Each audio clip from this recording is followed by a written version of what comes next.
kalian bisa mengoperasionalkan ya, bisa kalian jalankan untuk melakukan sesuatu. Itu dari saya ya tentang mata kuliah metode riset visual ya. Kontra pertama itu ya penjelasan umum ya. Dan tentang perkuliahan sama nanti ya, kalian kuliah 16 kali pertemuan ya, dengan hak untuk tidak ikut kuliah 25% ya. Jadi 75% kalian harus presensi nanti ya. Presensinya di OCW, jangan sampai lupa nanti ya. Jadi selama perkuliahan kalian bisa presensi di OCW ya. Kalian bisa mengisi ulang. Kalau ada hal yang urgen itu ya, yang ketika kalian berhalangan tidak bisa kuliah ya, segera diberitahukan nanti ya. Beritahuan lewat WA group saja ya, jangan japri saya ya, nanti ya saya akan kelupaan. Tapi di WA group akan bisa saya kontrol nanti. Segera izin di WA group nanti ya. Kalau memang sedang sakit ya, nah, bisa dikirimkan saja, nanti saya isi sakit. Begitu juga ada acara-acara yang mendesak lainnya ya, segera buat pemberitahuan di WA group ya. Juga nanti perkuliahan kemungkinan akan bergeser, akan saya gabung dengan kelas yang A seperti itu ya. Karena nanti ada materi-materi yang sama itu akan saya gabung nanti ya, kalau hanya penjelasan umum. Begitu juga karena kuliahnya pagi ya, nanti kalau berbenturan dengan saya ada rapat dan lain sebagainya ya, nanti akan saya ganti nanti di hari lain. Jadi kontraknya saya akan tetap memberi kalian 16 kali pertemuan nanti ya. Cuma waktunya kemungkinan bisa geser-geser ya. Yang kedua itu ya, waktu perkuliahan ya, yang bisa kita geser-geser, kita ganti ya. Apalagi online ya. Nanti kita bisa menjadwal ulang. Kalau misalkan ada halangan dari saya tidak bisa memberi kuliah pagi ya sesuai jadwal ya, akan saya ganti hari lain atau di waktu yang lain. Atau nanti kalian saya gabung dengan kelas B ya. Seperti itu ya. Itu yang kedua ya, jadwal itu ya. Yang ketiga tentang evaluasi penilaian nanti ya. Penilaian nanti sebisa mungkin ya. Kalian semua harus mengerjakan tugas yang saya berikan ya, dan tidak boleh terlambat ya. Sama peraturannya seperti mata kuliah teori yang saya ampu semester kemarin, dan kalian sudah paham itu ya. Jadi ada tugas segera dikerjakan ya, dengan deadline yang sudah ditentukan, kita sepakati bersama ya. Nah, kalau kalian sudah 1, 2, 3 tadi ya, sudah menjalani itu, maka hak kalian adalah satu, lulus ya, lulus dari mata kuliah ini nanti ya. Semua mahasiswa yang mengikuti mata kuliah ini nanti ya, 16 kali pertemuan, biasanya akan saya luluskan nanti. Meskipun kalau tidak mengerjakan tugas ya, akan saya luluskan dengan nilai C, nilai standar untuk lulus ya. Tapi saya tidak berharap kalian dapat nilai C ya, karena mahasiswa dapat nilai C itu nilai mati, sudah tidak layak sebenarnya. Untuk mahasiswa tertentu yang kesulitan tapi mengikuti mata kuliah ini ya, nanti akan tetap saya luluskan nanti ya. Nah, saya berpikir bahwa kalian ikut kuliah ini saja sebenarnya kan sudah langkah yang bagus ya, sudah mau mendengarkan, sudah menjadi satu langkah yang bagus ya. Perkara saat ini kalian belum paham, tidak apa-apa ya. Nanti suatu saat kalau kalian menghadapi permasalahan ya, ketika bekerja, menghadapi permasalahan ya, dengan visual, tiba-tiba akan mengingat materi ini ya. Ada banyak kasus seperti itu ya. Hanya mendengarkan saja, sudah paham ya. Tapi ketika nanti menghadapi sesuatu yang berhubungan dengan permasalahan di visual ya, ketika kalian sudah bekerja itu ya, kalian akan paham nanti. Nah, minimal seperti itu ya, kalian punya modal nanti ya. Kuliah itu itu juga harus menguasai secara teoritik ya. Nah, seperti yang sering saya singgung ya, kalian ada di universitas itu harus kuat secara teoritik nanti ya. Ya, itu menjadi satu keunggulan kalian nanti ya. Ketika sudah lulus nanti ya. Nah, nanti kalian akan merasakan sebenarnya kalau sudah bekerja ya, bahwa orang-orang yang kuat secara konseptual, kuat secara teoritik ya, dan pengetahuannya juga komprehensif mendalam gitu ya. Ketika bekerja akan berbeda nanti ya. Mereka akan ditempatkan di hal-hal yang lebih strategis. Kalau di desain akan ditempatkan di departemen kreatif misalkan itu ya. Jadi koordinator, desainer dan lain-lain ya. Jadi tidak hanya sekedar tukang gambar. Jadi bagaimana kalian bisa memimpin satu tim nanti ya. Memimpin satu tim kreatif itu ya. Dan ini banyak nanti contohnya seperti itu ya. Orang-orang yang lebih menguasai pengetahuan nanti ya. Secara teoritik ya akan menduduki tempat-tempat yang strategis ya. Tidak sekedar menjadi tukang gambar nanti. Nah, saya tidak berharap nanti kalian hanya menjadi satu tukang gambar atau hanya melaksanakan, mengeksekusi ide orang lain ya, gagasan orang lain menjadi karya ya. Nah, saya harap tidak seperti itu nanti. Tapi bagaimana kalian justru menjadi yang kreatif tadi ya. Bagaimana kalian punya gagasan, ya, punya ide, kemudian gagasan ide itu bisa dieksekusi oleh orang lain, oleh desainer, oleh kreator visual. Kalian bisa itu tadi di departemen kreatif. Oke, dari saya itu dulu ya, hal penjelasan umum tadi ya, dan kontra perkuliahan ya.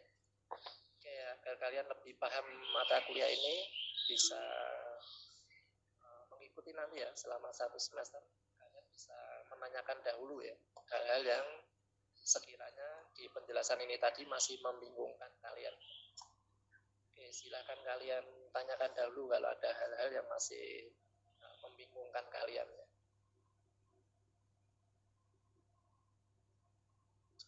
Nah, nanti kalian bisa menjabarkan itu ya untuk mengingat kembali, juga untuk mengevaluasi saya, untuk mereview hasil perkuliahan nanti ya.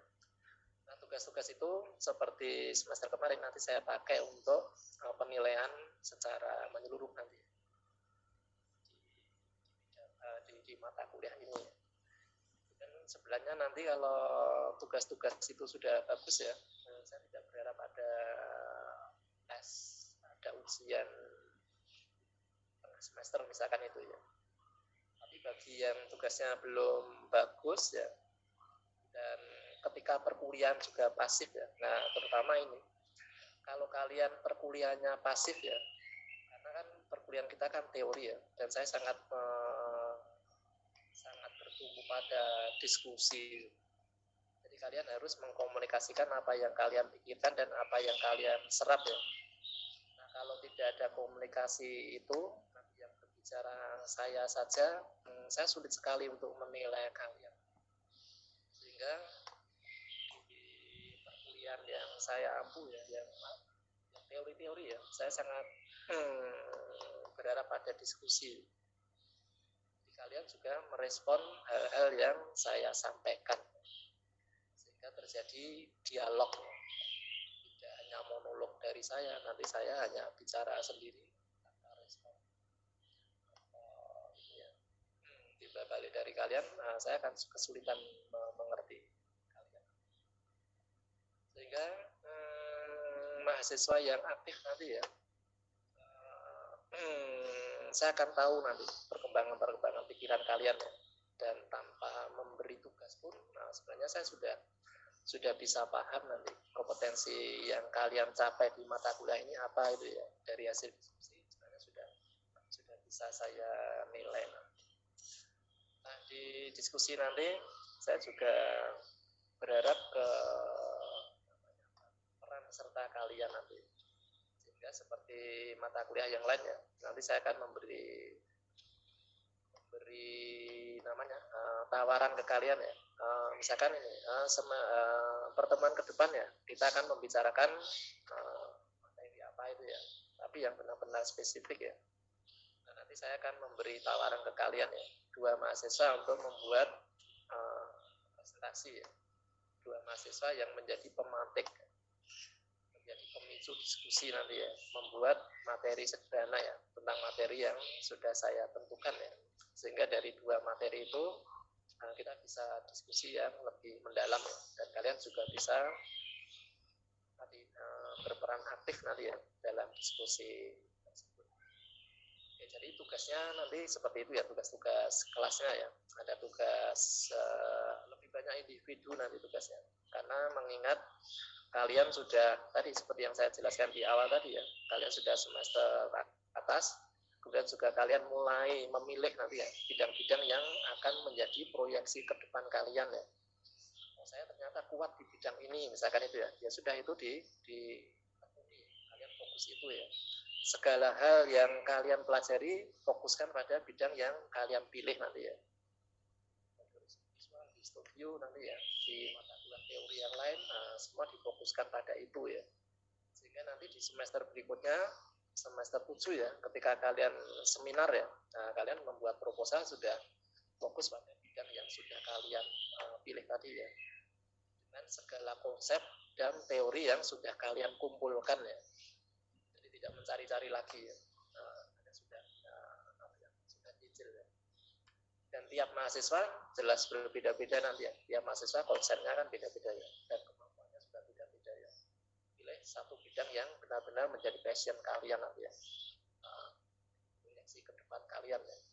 Bidang yang dengan alasan kalian nanti bahwa bidang ini belum banyak dilirik oleh orang lain ya. Atau bidang ini ke depannya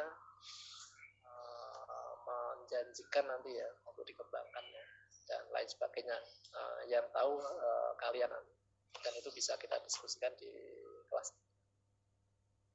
Oke, seperti itu tadi ya, Orisa tadi ya, pertanyaannya itu ya, tugasnya lebih banyak individu ya.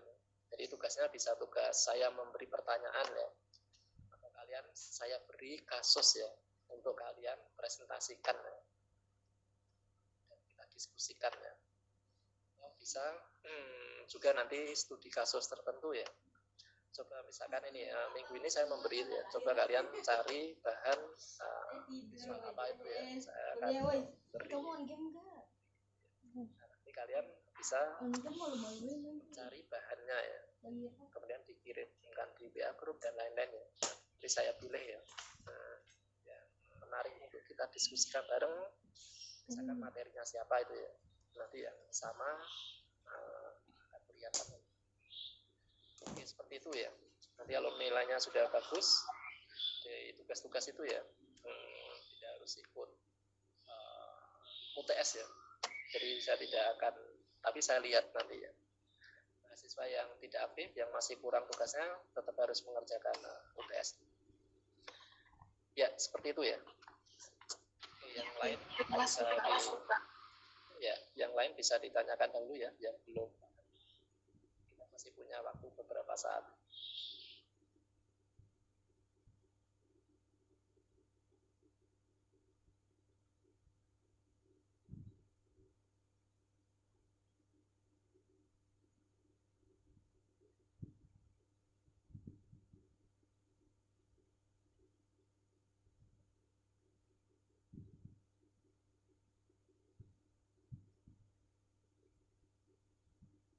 Oke, kalau tidak ada itu dulu saja ya, nanti bisa kalian pikirkan ulang ya penjelasan dari saya ya.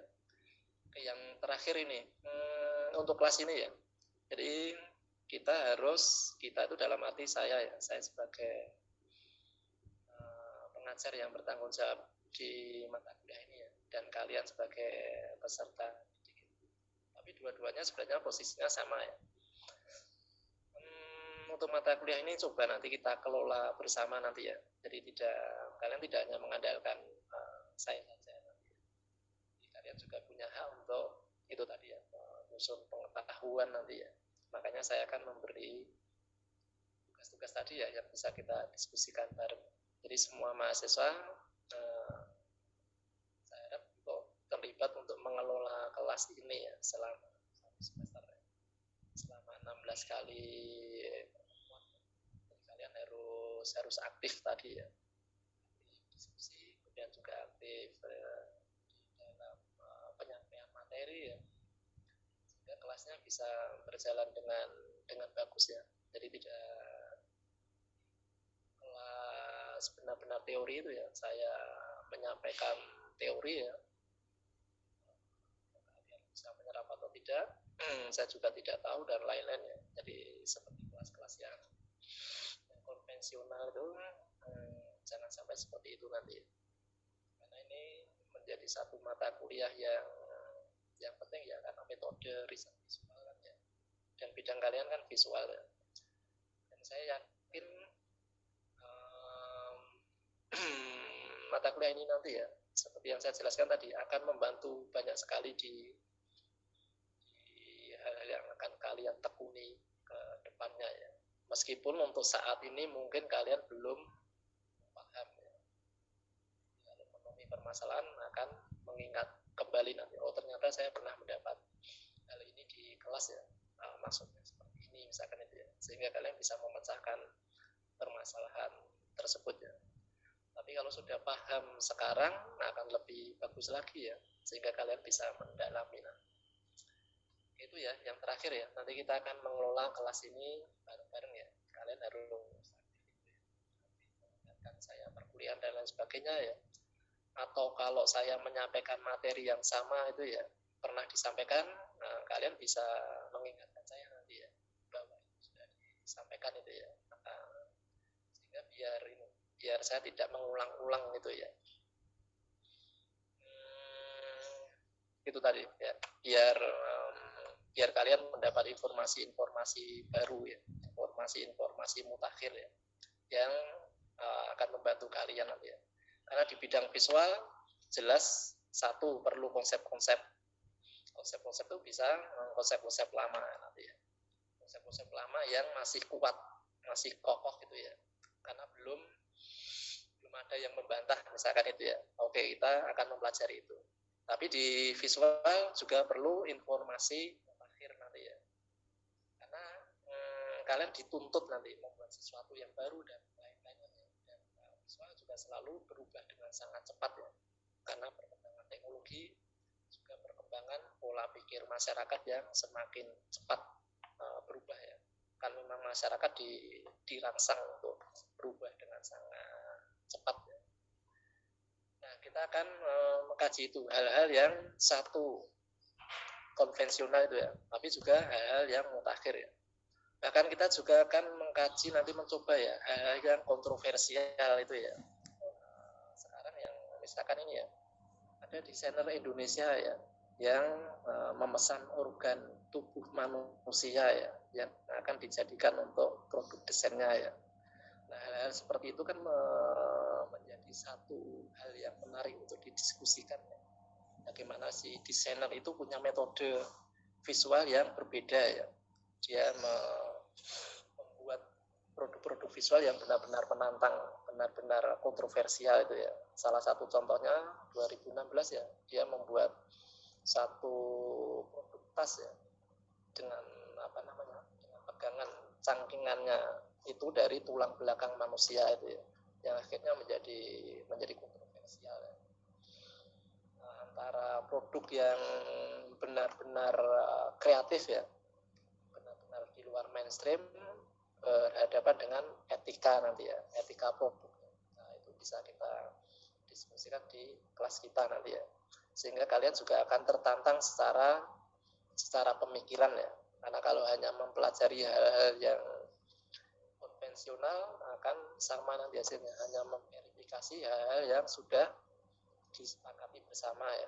Kalian hanya akan mengulang-ulang.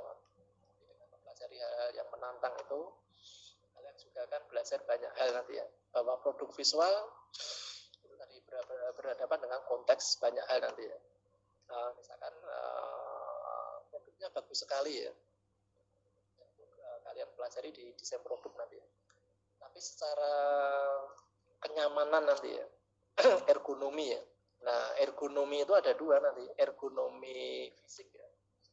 Ergonomi fisik itu misalkan dipakai enak itu ya, kemudian bahannya juga nyaman dan lain-lain. Tapi yang lebih penting dari itu adalah ergonomi sosial nanti ya, ergonomi sosial budaya ya. Bagaimana produk itu punya kenyamanan sosial budaya misalkan itu ya. Contohnya ini baju dengan motif gambar-gambar wanita telanjang misalkan itu ya. Secara estetis bagus ya, kreatif itu ya. Tapi ketika dipakai tidak ada ergonomi sosial budayanya itu kan ya. Orang memakai menjadi tidak nyaman dan lain-lainnya. Apalagi ketika berhubungan dengan orang lain ya. Nah, seperti itu nanti yang akan bisa kita diskusikan ya. Saya nanti akan memberi itu tadi tantangan ke kalian ya, penawaran ya, materi minggu depan seperti ini itu ya. Kalian coba cari materinya ya, yang kalian presentasikan secara sederhana ya, membuat 6 slide gitu ya untuk dipresentasikan, kita diskusikan. Oke, dari saya itu dulu ya. Saya pikir sudah banyak hal yang kita bicarakan ya. Nanti minggu depan masuk ke pengantar metode riset visual ya. Saya akan menjelaskan pengantar dahulu biar kalian paham secara teoritik hal yang berhubungan dengan metode riset visual. Setelah itu kita bisa diskusi hal yang lebih mendalam. Ya, dari saya itu saya akhiri dulu ya perkuliahan untuk pertemuan pertama ini ya. Kalian bisa melanjutkan ke aktivitas yang lain. Terima kasih, Pak. Terima kasih, Pak. Terima kasih, Pak. Terima kasih, Pak. Terima kasih, Pak.